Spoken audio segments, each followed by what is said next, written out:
I welcome you to the free Jamb Mark series for Jamb UTME 2026. Do not forget to put your device on full screen to enjoy the maximum viewers experience. And as you are taking this lecture, one important thing you have to do is to take your pen and your paper and make your notes as you go. So at any point in time you pick anything, just write it down. Pause the video and write it down. Let's head straight into the Jamb repeated question number 1. Jamb repeated question 1. This question is repeated every year in Jamb UTME. I can give you 99.9% assurance that question is going to come from this topic, from Jamb UTME, this topic that we are about to treat now. This question is going to be repeated in your Jamb UTME 2026. I am giving you 99.9% assurance that this question is going to be repeated in Jamb UTME 2026. So lend me your ears, lend me your mind, take your biro and pen and make your own notes. Pause the video when it's time to make notes. After taking notes, you continue.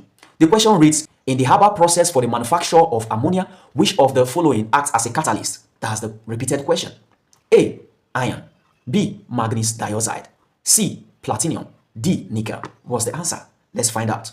Before we answer this question, we have to know the chemical processes and the catalysts involved. Let's quickly find them out. Catalyst. Before we look at catalytic chemical process and the catalyst involved, we have to understand what is meant by the term catalyst. A catalyst is a substance which speeds up the rate of chemical reaction or a chemical process by what? Lowering the activation energy. A catalyst is a substance that speeds up the rate of chemical reaction by what? Lowering the activation energy. That's what it does. Lowering the activation energy. How does catalyst speed up the rate of chemical reaction? By lowering the activation energy. As simple as that. And what is activation energy? You should be asking yourself that. Activation energy is the minimum energy required to induce a chemical process. The minimum energy, the lowest energy required to start up a chemical process. That is what? Activation energy. So what does a catalyst do? It reduces this energy required to start up the chemical process. And instead of it to take 30 minutes for this chemical process to start up or to come into completion, because the activation energy, the minimum energy required has been reduced, it might take 15 minutes. It might take 10 minutes. Can you see? It's easy. Very easy. Note something very important about catalysts. Catalysts do not take part in chemical process. This question always comes out in Jamb UTME. I think it came out in Jamb UTME 2024. Okay, so they asked you something related to catalyst. One of these definitions or explanations that we are giving here. Okay, so put it at the nick of your mind. Okay, that catalysts do not take part in the chemical process or in the chemical reaction. They are not part of the chemical reaction. They don't take part in the chemical reaction. Thus, it remains unchanged after the reaction. So catalysts can easily be recovered after the chemical reaction. You recover them just the same way you put them in the reaction or you included them into the reaction. You can recover catalysts because it does not take part in the chemical process. Its function is only to speed up the chemical process, and that's it. Having understood what a catalyst is, let's look at chemical processes and the catalysts used for each of them. Chemical processes and the catalysts used. The first we have here is iron. Iron as a catalyst. Iron as a catalyst is used in herbal process, which is the manufacture of ammonia. The herbal process is the manufacture of ammonia. Ensure you are writing this down. Write them down so that you continue to practice them and they stick to your brain. Okay. So number 2 is manganese 4-oxide. And what is manganese 4-oxide as a catalyst? What is it used for? What process? It's used in the decomposition of hydrogen peroxide to liberate oxygen gas. So hydrogen peroxide is decomposed to form oxygen gas or to commercially produce oxygen gas. You decompose hydrogen peroxide to industrially or commercially form oxygen gas using manganese 4-oxide or manganese dioxide as a catalyst to speed up the reaction. The third here is platinum or rhodium. Platinum or rhodium can be what? Chosen. Okay, any of them may be preferred, but both of them are used as a catalyst in what process? Catalytic converter in cars. You use platinum and rhodium as a what? Catalyst. I know you must have heard the famous catalyst, the catalyst of my car. The catalyst of my car. My catalyst, don't destroy my catalyst. Is my catalyst still working? Is the catalyst of this vehicle still working? This is what is being used as the catalyst in that car. That catalyst you find in that car is a product of platinum or rhodium. Platinum or rhodium, any can be used. Okay, this catalyst converts carbon 2-oxide and nitrogen 2-oxide into what? Carbon dioxide and nitrogen gas. That's what it does. Okay, so what does this help in? It helps is an environmental friendly process. Okay, it reduces the rate of accumulation of carbon 2-oxide in the atmosphere. Remember that when petroleum is burned in the presence of limited supply of air or oxygen, it forms a byproduct, which is what? Carbon 2-oxide. So, and the carbon 2-oxide is a poisonous gas and it's not good for our environment. So we use the catalyst to convert, and some of the compounds in the fuel and the various products that we use in the vehicle engine, they contain nitrogen. They are nitrogenous compounds. So when the fuel are combusted, they release nitrogen 2-oxide too. So this catalyst help convert these two harmful gases into carbon dioxide and nitrogen gas. And Plants utilize carbon dioxide during photosynthesis. So it's also going to leave the atmosphere. So carbon dioxide is safer than carbon 2 oxide. So that's why the catalyst is not used up. You don't come and say, the catalyst of my vehicle don't finish. The catalyst of my vehicle is finished. I want to put another catalyst. I want to top my catalyst is finished. No, because the catalyst does not take part in the chemical reaction. Remember the definition of catalyst. It does not take part in the chemical reaction. It can be recovered whole after the reaction. Okay? It can be recovered whole after the reaction. You recover everything after the reaction. So that's why this catalyst is always there. It's always there. So the fourth one is platinum or nickel. Okay, platinum or nickel. Okay, what is it used for? Platinum or nickel is used as a catalyst in the hydrogenation of alkane to form alkane. The hydrogenation of alkene to form alkane. Take down. Moving on. The fifth one we have here is vanadium 5 oxide. Vanadium 5 oxide. This is the chemical formula. What is it used for? Vanadium 5 oxide as a catalyst is used in the contact process, which is the manufacture of sulfuric acid, the manufacture of tetraoxosulfate 6 acid. That's where we use vanadium 5 oxide as a catalyst. The sixth we have here is nickel. Nickel is used as a catalyst in the manufacture of margarine or butter. The one we commonly call butter in Nigeria, margarine. You use it in the manufacture of margarine or butter. Or the process is called the hydrogenation of vegetable oil, a process whereby hydrogen gas is bubbled into vegetable oil at a high pressure and a high temperature to form margarine. We use catalyst, we use nickel as a catalyst. Moving on. The seventh one we have here is finely divided iron or cobalt. Remember, iron as a catalyst is different from finely divided iron as a catalyst. So note that both of them are two different catalysts. We use iron as a catalyst in the Haber process, that's manufacturing of ammonia. But here we use finely divided iron or cobalt. So when you see them as the option, you have to pick the specific option. So finely divided iron is or cobalt is used as a catalyst in the Fischer-Tropsch process. We use it in the Fischer-Tropsch process. And the Fischer-Tropsch process is the process of making synthetic fuel. Okay, synthetic fuel, which are fuel manufactured from fuel. Okay, fuel manufactured from fuel, other forms of fuel. You manufacture fuel from petrochemicals, okay, so that they have a lower weight and a longer chain, okay, longer chain, lower weight for a better combustion. It's eco-friendly too, eco-friendly and environmental friendly too. Manufacturing fuel, manufacturing synthetic fuel, longer chain fuel, and it's just like the cracking process, okay, cracking of hydrocarbon, okay, but this particular procedure, okay, is the Fischer-Tropsch process. Number 8 is enzymes, which are biological catalysts. They are not chemical catalysts, they are biological catalysts. And what are enzymes used for?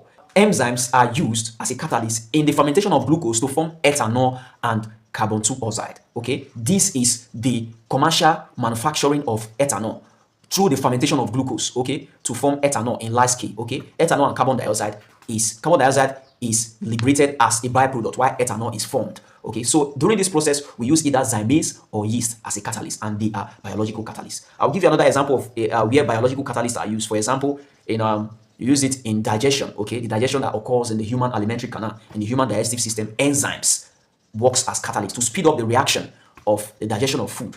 The enzymes help in the digestion of food, the chemical process involved in food digestion. The next one we have here is silicon 4 oxide or silicon dioxide. Okay, silicon 4 oxide, or you can also call it silicon dioxide. Okay, what is it used for? Silicon dioxide or silicon 4 oxide is used as a catalyst in the cracking of hydrocarbons.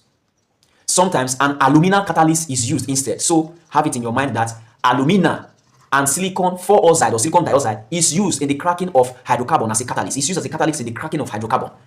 Remember the cracking process. What is cracking process used for? When you burn a hydrocarbon to form a longer chain hydrocarbon. You burn a shorter chain hydrocarbon to form a longer chain hydrocarbon. That is cracking. Okay, that is cracking of hydrocarbon. So the 10th one we have here is alumina. Okay, remember, is also used in what? Cracking of hydrocarbons. Okay, alumina.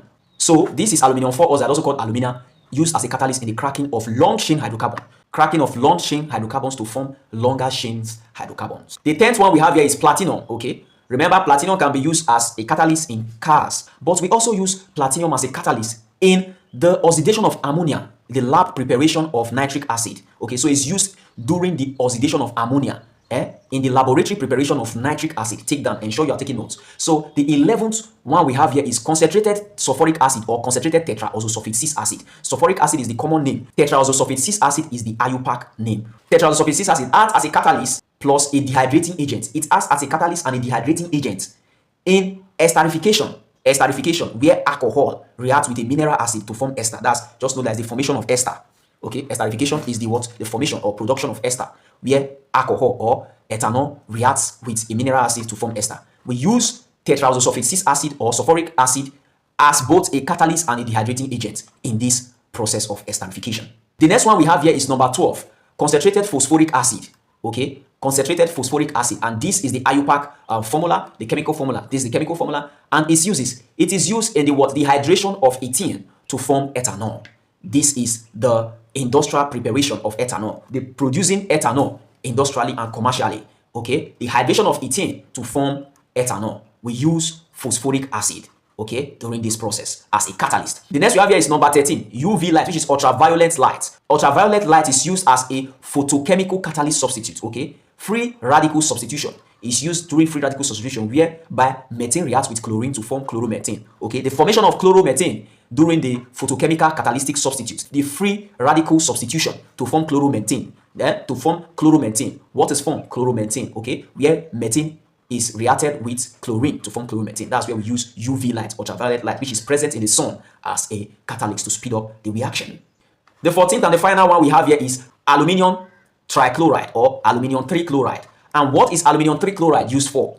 It is used as a catalyst in the alkylation of benzene to form alkyl benzene. This is very common in the 2020 Jamb UTME. This question was repeated many times, okay. Alkylation of benzene, what catalyst was used, okay, or what catalyst is used in the alkylation of benzene? This question always comes out in Jamb UTME. So alkylation of benzene, we use aluminium trichloride or aluminium trichloride, okay. With this we have come to the end of chemical processes and the catalysts used.